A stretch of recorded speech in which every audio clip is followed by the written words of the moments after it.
नमस्कार। आज के इस सप्लीमेंट में हम बात करेंगे फिर से एक बार स्क्रीन प्ले की।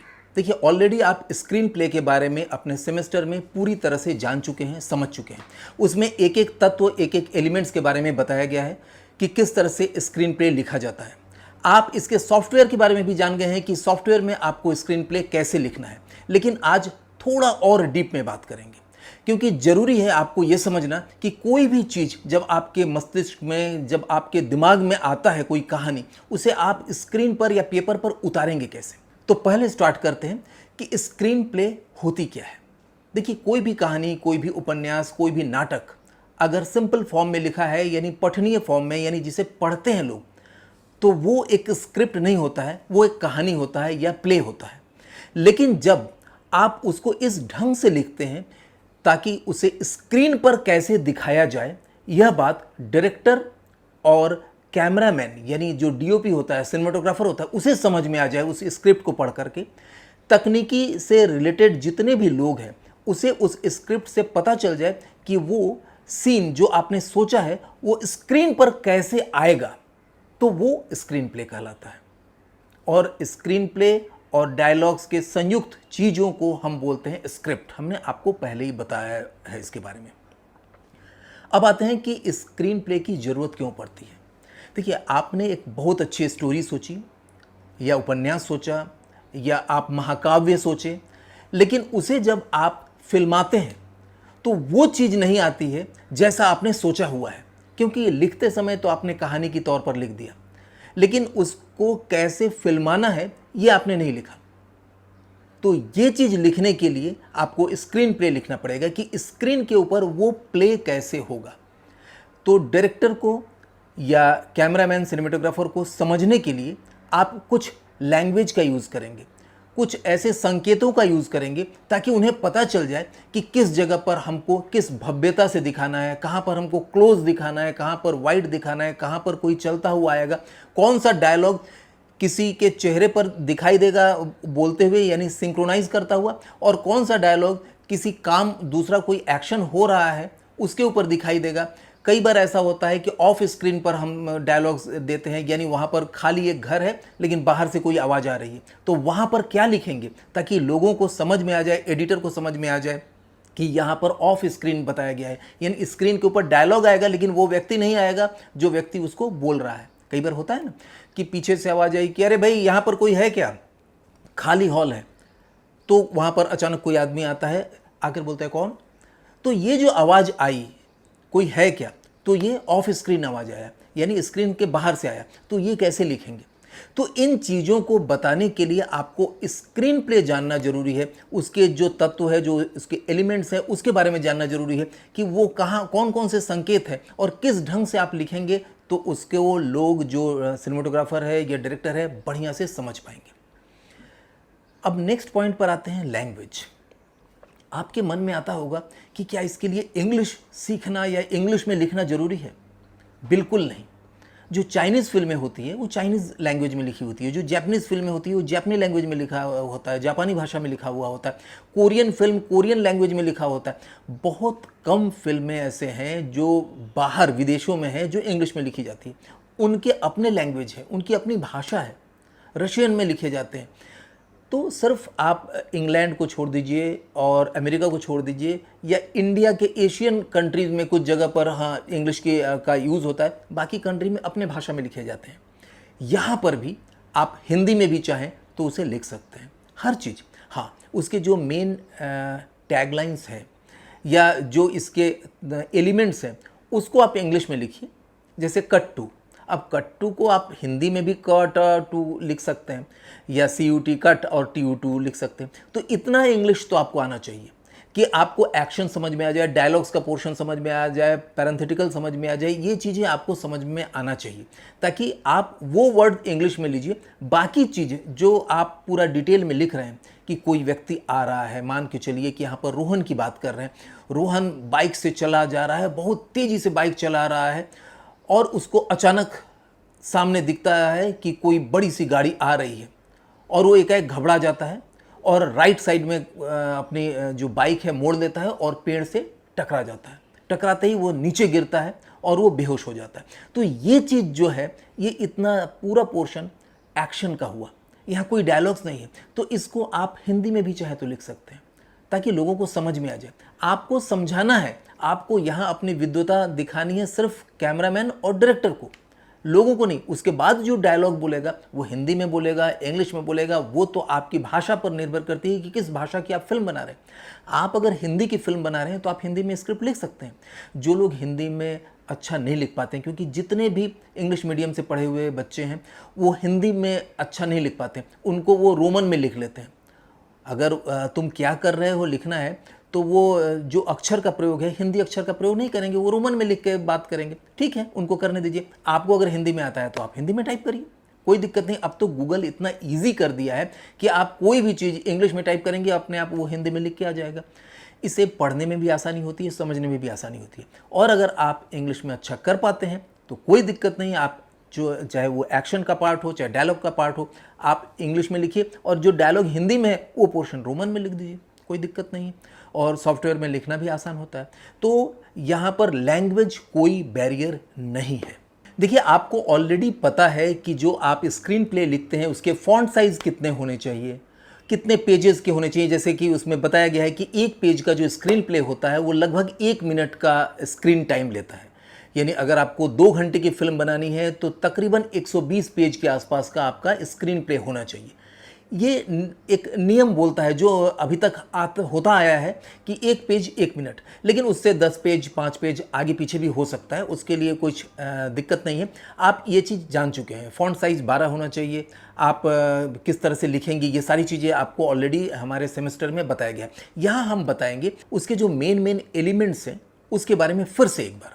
देखिए, सबसे पहले आता है सीन नंबर। आप कोई भी सीन स्टार्ट करते हैं, पहले सीन से स्टार्ट करते हैं या दूसरे सीन से स्टार्ट करते हैं, कोई भी सीन लिख रहे हैं, आपने 20 सीन लिख चुके हैं, अब नेक्स्ट सीन अगर लिखना है तो सबसे पहले ऊपर लिखना होगा सीन नंबर 21, सीन नंबर 31, 41, 40, जो भी। लगभग एक फिल्म में 75 से लेकर के 100 सीन के बीच में होना चाहिए। अलग अलग मान्यताएं हैं, इसमें कोई फिक्स नहीं है। कई बार क्या होता है, सीन नंबर बहुत छोटे छोटे होते हैं, बहुत छोटे छोटे सीन है, कट टू कट सीन है, तो हो सकता है 200 सीन तक पहुंच जाए आपकी फिल्म को। उसके लिए ऐसा नहीं कह रही 200 सीन का है तो बहुत बड़ी फिल्म हो जाएगी, ऐसी कुछ नहीं। सीन का लेंथ देखा जाता है, हो सकता है 20 सेकंड का एक सीन हो और हो सकता है 3 मिनट का एक सीन हो, तो ये डिपेंड करता है। अगर 3 मिनट 2 मिनट का सीन है तो सीन का नंबर कम होंगे, लेकिन अगर 20 सेकंड 30 सेकंड के एक सीन है तो ज़्यादा सीन होंगे, तो इसलिए घबराना नहीं चाहिए। तो सबसे पहले ऊपर आपको लिखना है सीन नंबर।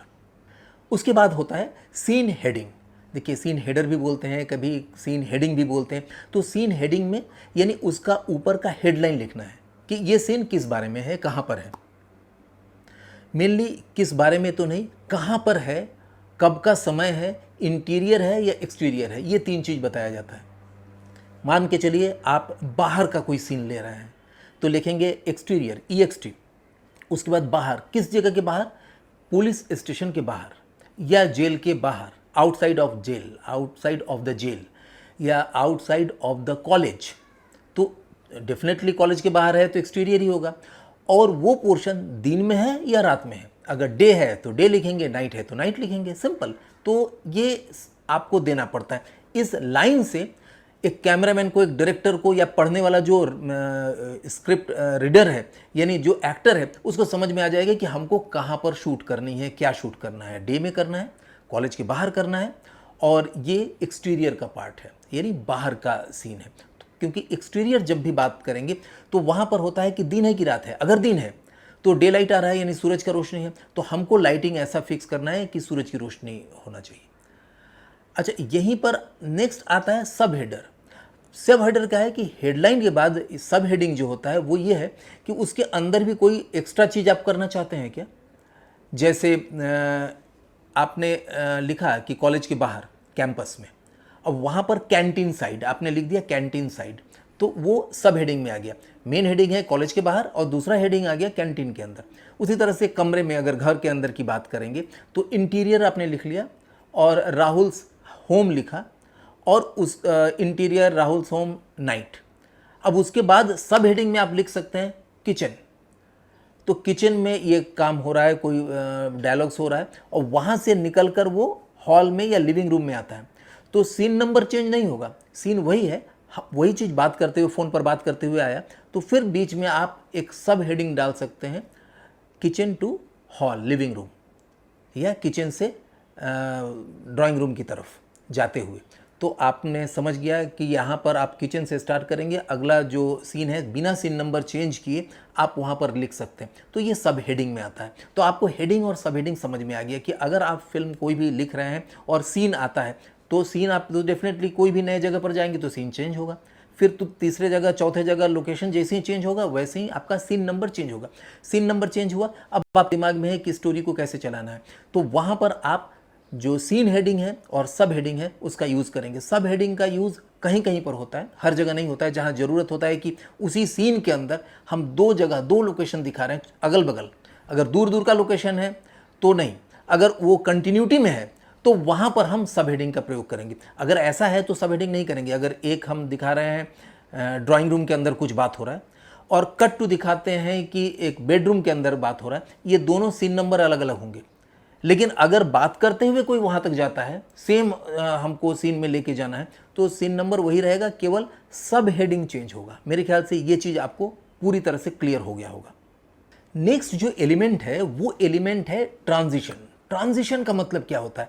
देखिए, बहुत सारे सीन होते हैं आपके कहानी में, या आपके जो स्क्रीन प्ले है, स्क्रिप्ट है, तो उसके अंदर बहुत सारे सीन होते हैं। सीन 1 नंबर से लेकर 90 तक या 110 तक बहुत सारे सीन होते हैं। तो एक सीन जब ख़त्म होता है तो दूसरा सीन आता है, तो दूसरा सीन किस ढंग से आएगा ये बताना ट्रांजिशन का काम है।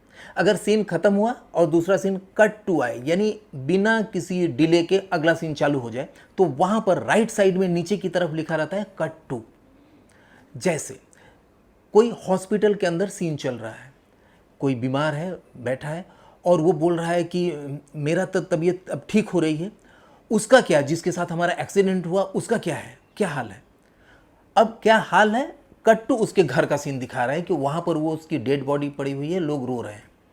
तो यहाँ पर हम सीधे कट टू ले जाते हैं। क्यों? क्योंकि ये उसी समय का बात है, यानी अभी उसने बोला कि उन लोगों का क्या हाल है, तो उस समय क्या हो रहा है।